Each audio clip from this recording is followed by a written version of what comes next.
بسم اللہ الرحمن الرحیم. السلام علیکم. گلوبلینس کے ساتھ حاضر خدمت ہوں. ایران امریکہ کے درمیان ڈیل ہو رہی ہے نہیں ہو رہی ہے. الٹیمیٹلی لگتا یوں ہے کہ کچھ پی ڈیل اور اس کے بعد پی سے پری ڈیل کا جو مسئلہ وہ چل رہا ہے. یہ دیکھنا یہ ہے کہ دونوں سائڈز نے کیا کھویا کیا پایا اس میں. بس ہم یہ دیکھ لیں کہ جب امریکہ نے اسرائیل کے ساتھ مل کر ایران پر حملہ کیا تو مقاصد کیا تھے ان کے. بظاہر انہوں نے بات کی. نمبر ایک یہ تھا کہ ہم رجیم چینج کر دیں گے کیونکہ ہمیں یہ رجیم پسند نہیں ہے. یہ انتہا پسند اس قسم کی سوچ کو مان چاہ رہے ہیں. رجیم تو میرا خیال امریکہ کو بھی چینج ہونی چاہیے. وہ بھی ایک انتہا پسند لوگ ہیں. پوری دنیا پر حملہ کر رہے ہیں. پوری دنیا کے نقصان بچا رہے ہیں. اربوں سب کو کتنے لوگ انہوں نے بات دی ہیں پچھلے 70-80 سالوں میں. وہ چینج تو ان کا بھی ہونا چاہیے.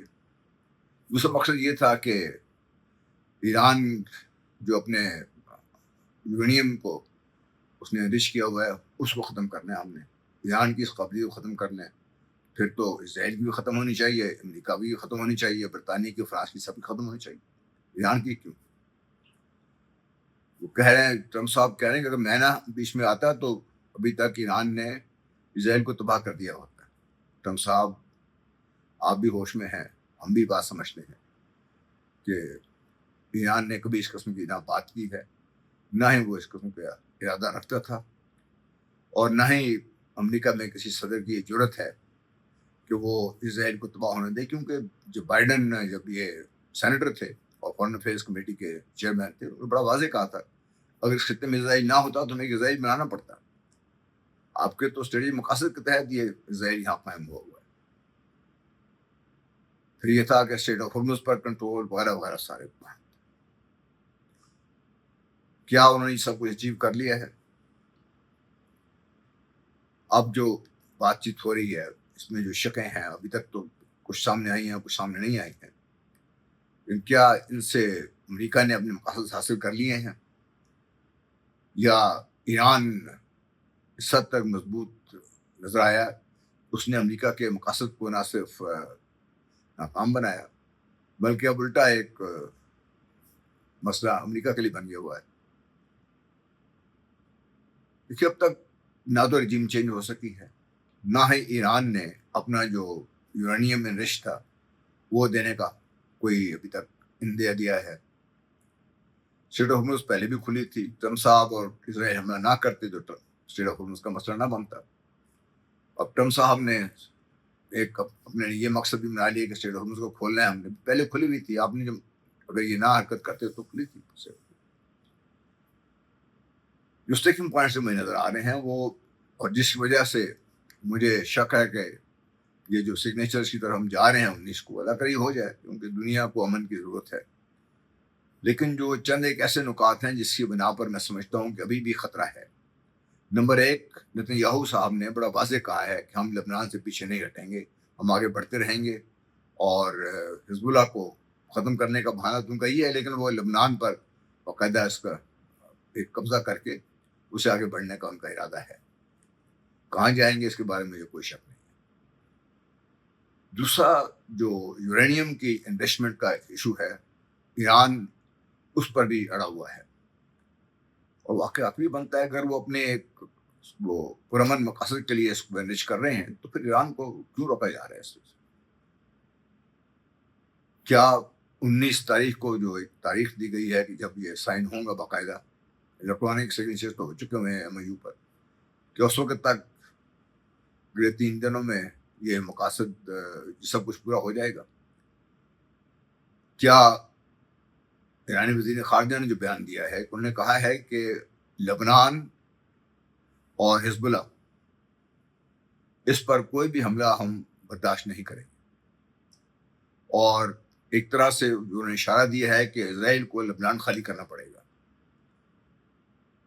اسرائیل اس پہ تیار ہو جائے گا یا اسرائیل اپنی ضد پہ قائم رہے گا اور وہ اس امن کو سبوٹاج کرنے کے لیے ہر کچھ کر گزرے گا تاکہ اس خطے میں جنگ رہے. کیونکہ دنیا میں 2 ممالک ہیں جن کی بقائی جنگ میں اور وائلنس میں ہے. ایک بھارت ہے ہمارا ہمسایہ, دوسرا تقریباً ہمسایہ بن چکا ہوا ہے، جیسے کراس دی سی بیٹھا ہوا ہے، اور ہمارے ویسٹرن بارڈر پہ بیٹھا ہوا ہے، وہ ایسٹرن بارڈر پہ بھی بیٹھا ہوا ہے. تو کیا یہ پروان چڑھ سکے گا؟